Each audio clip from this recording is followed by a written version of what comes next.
Welcome to Let's Talk Live. Yeah, we got a good show for you today. We have got tips, loads of tips. First, for how to be a go-getter when you want to get down to business. Yeah, a lot of people look, I think, desperate when they go to the job interviews, and it conveys to the, the interviewer. Yeah. And so it is not good. It's not good. Yeah, we'll help you get through that. Also, history and art collide this weekend. We're going to tell you where to find some amazing antiques. Plus, Archie's going to be back. It is Thursday. We're going to look at some of the big movies in theaters this weekend. But first, we both went like this. We were both ready to talk at the same time. Did you see that? I've learned my lesson with you. I just keep my mouth shut. Yeah, well, it seems like everyone is looking for love. Sometimes you've heard it in all the wrong places. Yeah, you can sing it for us.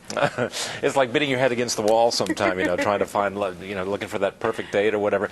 We're going to tell you how you can be a real people magnet without looking desperate. Life coach Renessa Boley is here with 5 tips, 5 simple tips to make your life simply irresistible and to make you irresistible to others. Renessa, we're promising a lot. It's all on your shoulders. You are, right. I heard that and I was like, oh no, wait a minute. Is that me? Uh-oh. Absolutely. This is interesting to me because in the past when I was dating, I always found I can't wait to hear this one. Buckle women, your seatbelts. They may not have been beautiful or even really attractive by some measures, but they had a certain je ne sais quoi, which makes them very, very attractive. And I hope you're going to be able to put your finger on I what will that do is. that. I will do that. It's funny. I tell all of my clients that you don't get what you want out of life. You get what you're willing to become.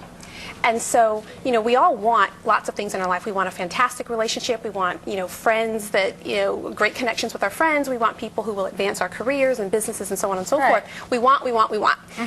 But it's what we don't realize is that how we show up in any and every interaction will determine whether or not people are drawn to us, whether or not we have favor with them, whether or not they'll move mountains on our behalf, and whether or not, to some extent, they'll fall in love with us, as well. Because we've all seen the people that are going after what they want. They're so obvious. I'm friends with you because you're friends with so-and-so. Exactly. Or I know you work here and I'm trying to get in there. Those obvious people get on my nerves. So it's all in the magic of how not to be obvious, how to work it, right? Exactly. And it's not something you buy, it's something that you actually become.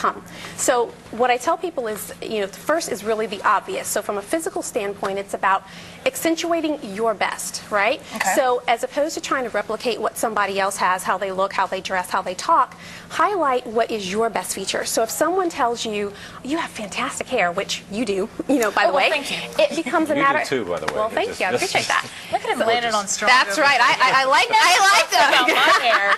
No. No, just kidding. But the point is that, you focus on what's already strong about you. So get your hair out of a ponytail, get to the salon, get creative with it, do what you do. There are some men who have that 5 o'clock shadow thing that women swoon over. And if that's you, rock that. And I tell people, do you. Rock it if you're a man, not a woman. Rock it if that's a 5 o'clock shadow on a that's woman. very Get important. that waxed. But the point is that you do you as opposed to trying to do someone else. And what happens is that you set yourself up for success because people will naturally compliment what is beautiful. And so if you're getting that positive feedback on a given day, you are more confident. Your confidence soars through the roof. And it's really the confidence that people are attracted to. It's that self-assurance and so on and so forth. So if I can manufacture that every day, because there are some days, you come to work and you look good. And you're like, oh, I'm looking for the compliment. But you have to look good in the way that makes you feel good. Exactly. You have to feel it. Right. If you're comfortable in your own skin, you're going to project that air of confidence. Exactly. So that's the physical side. The second component of it is to be fully engaged. And, we live in a world where people are, they're multitasking half the time, they're half listening, they're half present. Texting while they're talking. Exactly. And so when you have the opportunity to be with someone and you're fully engaged with them, meaning that you have eye contact, that you are engaged in what they're talking about, that even if physical contact where that's appropriate, you stand out in a world where people are just too busy. When you say physical contact, you're talking about in a conversation, oh yes, or that's a great point. Exactly. And so what happens is that you stand out in a world where people are oftentimes just too busy, and people like to be around people who make them feel good about themselves. And I think you mentioned it earlier, Natasha, your friends are not your friends just because you're an awesome person. Your friend is your friend. No? What? Not at all. Let's be clear. Your friend is your friend. You sound like Laura, my producer. Not at all. They're your friends because of how they they feel around you. So, oh my gosh, she makes me laugh, and so on. It's all about me. It's rarely ever about you. And so, prime example, I went to a holiday party not too long ago with a good buddy of mine, and he introduced me to one of his friends. And I got to tell you, when this guy showed up, he was fully present. He was so engaged. I felt like I was the only person in the room. And that's how he treated everybody that was around him. I walked away and I thought, do I know this guy? Like, have I met? Like, he was so familiar to me, to the point where I literally sent him an email the next day, and I was like, I am blown away. I've got to emulate that in you. He left such an impression, such that he can pick up the phone and call me at any point in time and say, hey, Renessa, I need a connection. Do you know someone who knows someone? And it's a done deal. Let me erase a potential problem area here, because I know there are those occasions where you go out on a date with somebody and you're just really excited about it. You find the person really attractive, but you want to be totally engaged, as you're saying, and you're trying really hard to be so engaged, but you're so nervous about how you present it that you bumble and stumble your way through everything. Are you concentrating on one thing? Is that what you're saying?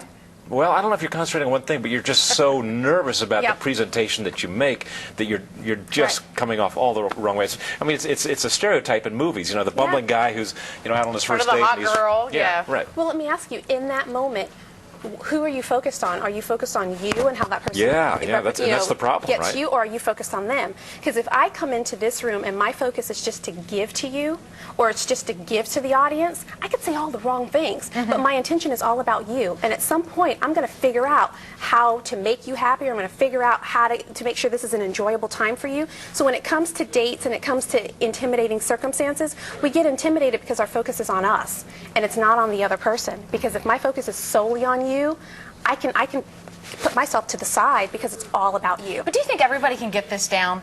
Really? Because there's just some people that just try too hard and they can't hide it. But even when they're trying too hard, it's about them. Yeah. It's not about you. We've gone through just 2 of your tips. We only got a minute left. So let's race to the next one. Fix your face is another Fix your tip. face. Smile.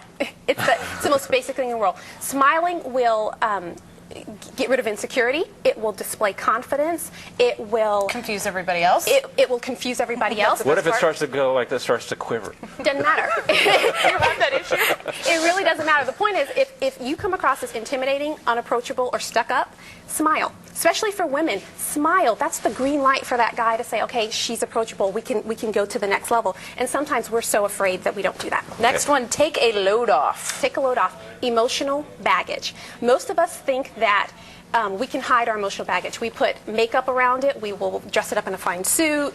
We will, put a mask of attitude around it or whatnot. But it reeks like a refrigerator with something spoiled inside of it. You open that door and you're like, what in the world is this?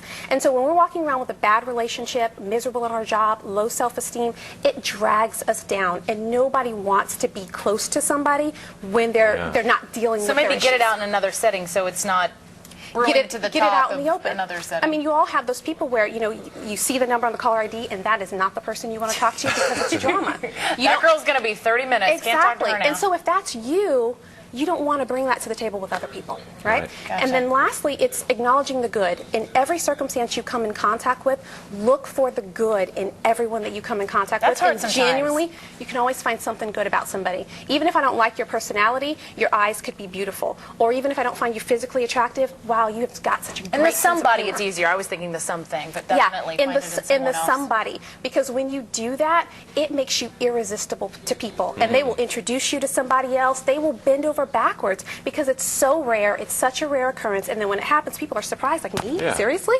And they remember you. And again, people will move mountains. They will bend over backwards, and they will love you. And for what you do. what goes around comes around. It comes around. Goodwill fosters goodwill. There you go. Renessa, thanks for coming in. It was such a pleasure. Thank you. Good to see you again.